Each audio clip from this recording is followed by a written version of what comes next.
Le quería plantear algunas preguntas, pero sobre todo una reflexión, porque creo que es un hecho que estamos viviendo unos tiempos de muchísima incertidumbre, de una incertidumbre provocada por las propias circunstancias y por la propia realidad, pero a eso se añade la sensación de que ciertos líderes europeos parecen gozosos en añadir incertidumbre, digamos, provocada, incertidumbre ex profeso, ¿no? Aparte de transmitir una sensación en ocasiones, de falta de control sobre los acontecimientos, a veces incluso parece que cuando ya parecen estos encauzarse un poco, ponen empeño en volver a abrir las discusiones y en volver a generar incertidumbre, cosa que sobra decir que resulta muy nocivo para solucionar la crisis y para la imagen que proyecta la Unión Europea en el mundo, pero además estamos llegando a un punto en que realmente yo creo que los ciudadanos y los parlamentarios, que se supone que estamos más informados, entre otras cosas, gracias a comparecencias como la suya, realmente tenemos dificultades para saber lo que está pasando. O sea, realmente nos cuesta, no ya digo saber cómo nos posicionamos respecto a tal decisión o tal otra, sino saber qué está pasando, en qué sentido están yendo las decisiones. Sí queda claro que el Gobierno español empuja en una dirección concreta, pero claro, esos acuerdos de junio que efectivamente eran positivos para España, parece que todavía, por lo que usted nos ha explicado, el Gobierno sigue teniendo que presionar para que los acuerdos que parecían cerrados y que parece que han vuelto a abrir 3 países de repente en una declaración bueno, pues extemporánea y un poco fuera del orden habitual de los procedimientos europeos, pues han vuelto a abrir y parece que estamos otra vez en la pelea de cerrar acuerdos que parecía que ya estaban cerrados, ¿no? Lo digo porque, claro, todo esto es crucial para nuestro país. Es decir, aquí usted ha hablado de que la supervisión bancaria única, en principio, el plazo sigue siendo finales de año, que claro, finales de año ahora ya está ahí mismo y no se ve la cosa madura, insisto, desde fuera y reconociendo las dificultades para saber lo que está pasando, no se ve la cosa suficientemente madura, pero de que entre en vigor esa supervisión bancaria única dependía algo que es crucial para nosotros, que es que la deuda se compute como deuda pública o no, o pudiera pasar directamente hacia los bancos sin que eso suponga la carga que supone para las cuentas españolas. Por lo tanto, es algo crucial. Y me gustaría saber, claro, usted ha dicho que el Gobierno va a insistir en esa postura, lógico. Me gustaría saber con qué elementos, con qué herramientas, no quiero decir con qué armas, eso se está haciendo ya. Entiendo, por lo que usted ha dicho de que este tema se abordó ayer en la cumbre con Francia, entiendo que se está buscando la alianza de Francia para, bueno, pues para ver si se puede dejar cerrado este capítulo ya de una vez y no abrir más incertidumbres. Pero me gustaría que explicara un poco más cuáles son las herramientas que tiene nuestro país para simplemente llamar a los líderes europeos a comportarse, por así decirlo. Oiga, si hemos dicho una cosa y la hemos firmado y la hemos cerrado, pues vamos a seguir en eso y vamos, sobre todo, a aplicarlo. Estas incertidumbres que tenemos todos sobre la mesa, yo creo que están afectando también ya al Pacto por el Crecimiento y el Empleo, que es el segundo capítulo importante de los que usted ha abordado. Da la sensación de que vamos muy por detrás, es decir, cuando estamos todavía en el proceso de implementar ese pacto, que ya de por sí era rácano, por decirlo coloquialmente. El FMI anuncia una amenaza de recesión mundial con su epicentro en Europa. Y a mí me da la impresión de que ya antes de haberse implementado ya se queda corto. No sé si el Gobierno comparte esta impresión y si se tiene pensado tomar algún tipo de iniciativa para ponernos, digamos, aunque sea al mismo nivel que los acontecimientos, ya no digo por delante, pero por lo menos que no sea por detrás, que sea a la misma altura.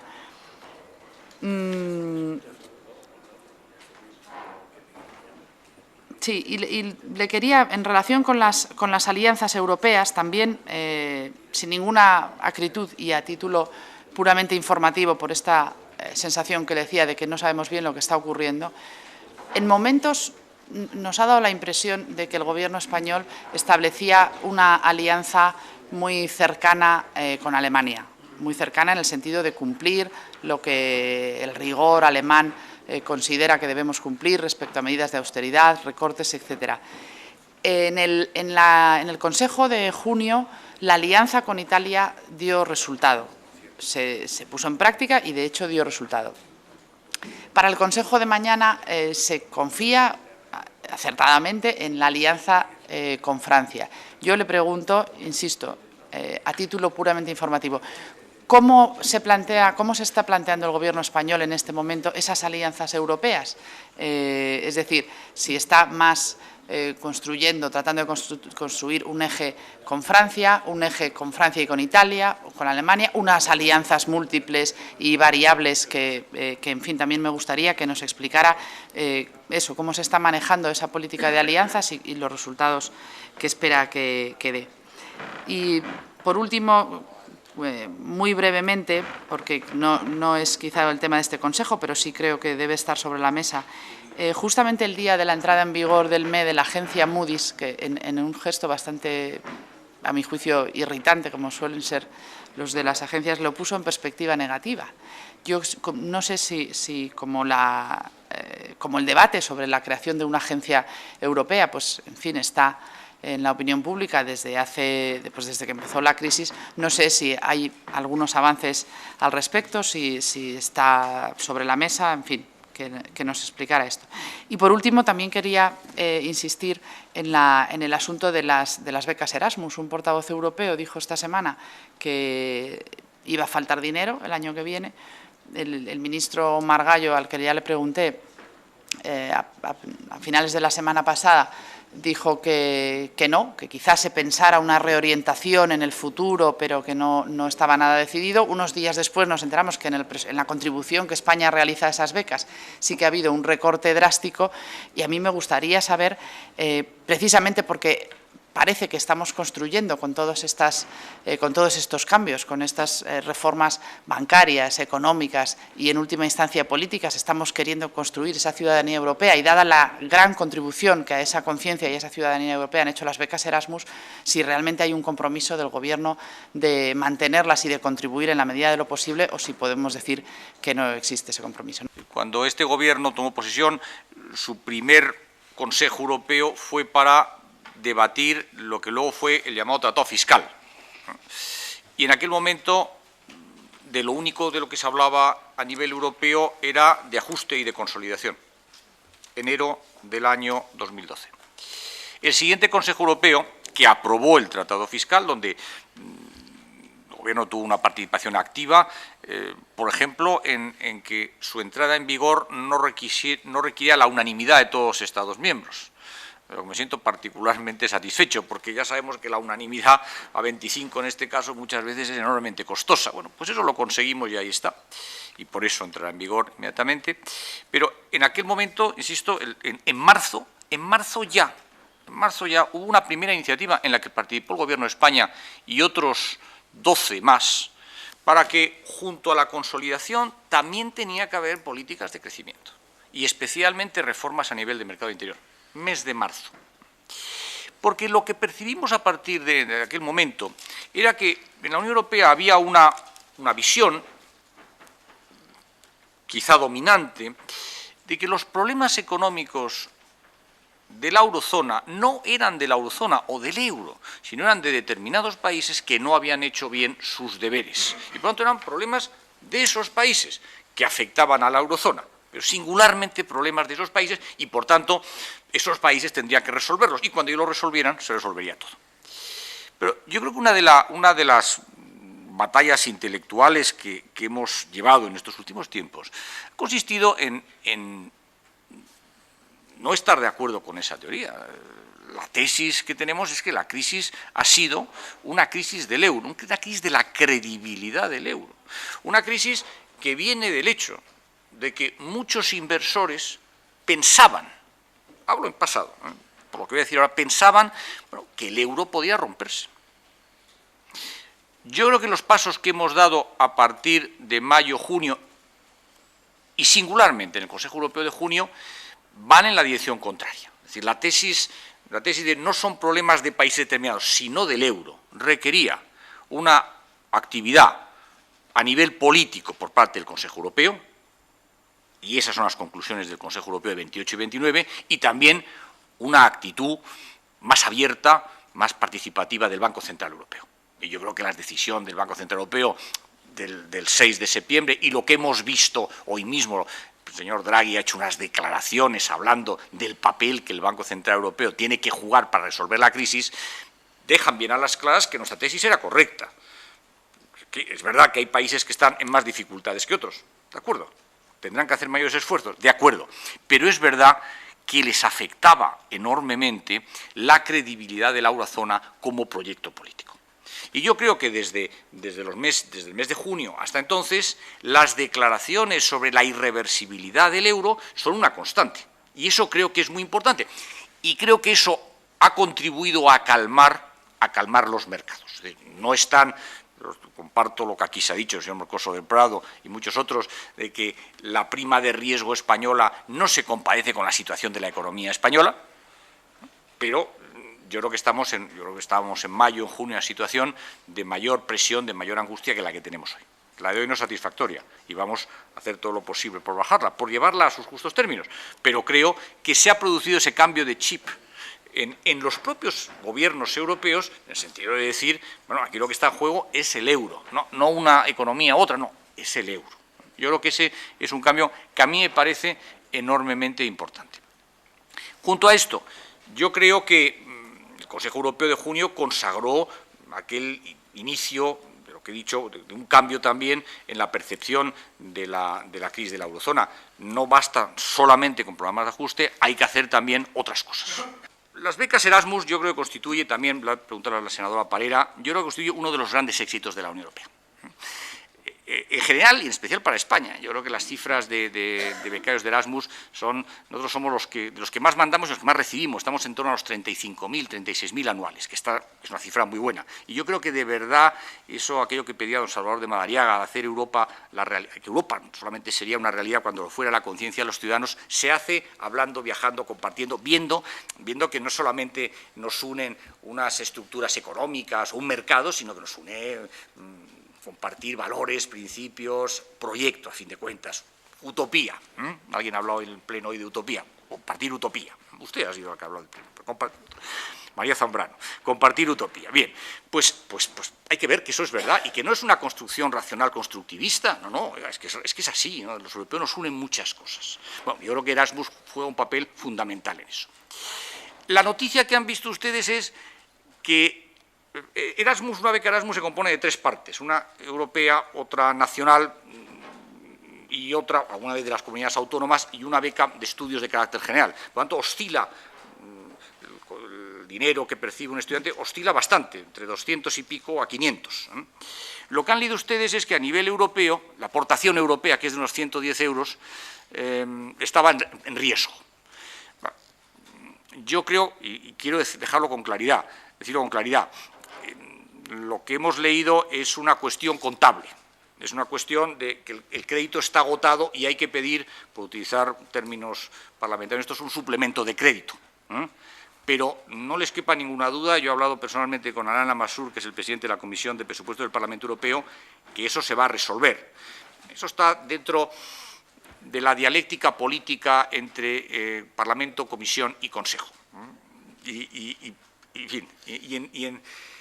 En puertas de un debate presupuestario.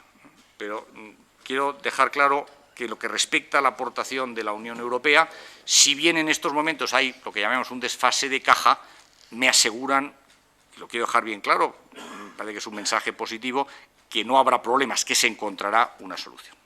Respecto a las Erasmus, me ha tranquilizado su respuesta en lo que corresponde al tramo que financia Europa, pero me ha dejado mucho más intranquila respecto al tramo nacional, puesto que al decir usted, yo le he hablado precisamente de esas dos las declaraciones que ha habido en estos días, tanto desde las instituciones europeas como desde el propio Gobierno.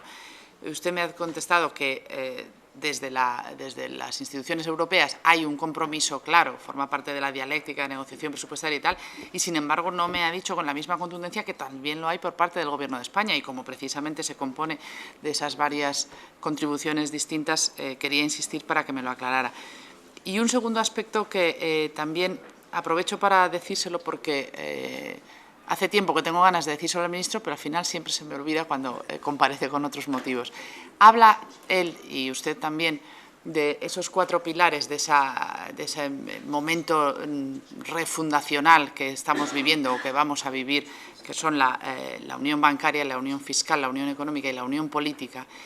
Y a mí me cuesta encajar esos 4 capítulos al mismo nivel jerárquico. Es decir, equiparar la unión bancaria, siendo muy importante, la unión fiscal, que también lo es, y la económica, sin subrayar que la política, que además siempre viene al final y siempre queda mucho más indefinida, y de hecho es para la que, en fin, para la que sí tenemos plazos ahora, parece, es para la bancaria. La política queda en último lugar. A mí me parece una equivocación y me parece que en un momento en que el desapego hacia Europa está aumentando, y así lo reflejan en las encuestas y particularmente en España, donde es muy notable porque España ha sido un país tradicionalmente muy europeísta, creo que hay que insistir en que la clave de bóveda de todo esto es la unión política. No puede estar al mismo nivel la unión bancaria, la unión fiscal, y luego también la unión política, ni al mismo nivel ni ponerla como la última cuestión, sino como el objetivo final, el que va a dar sentido y forma a todas las demás. Yo creo que es así. Nosotros, desde luego, en nuestro planteamiento lo vemos así. ¿Y por qué creo que esto es muy importante? Porque en estos procesos hay una pérdida, sobre todo de democracia, que es la que a nosotros nos preocupa, no la de soberanía. Ha dicho usted, hay un hecho real que ya está ocurriendo. Los presupuestos nacionales pasan por Bruselas y se supervisan en Bruselas.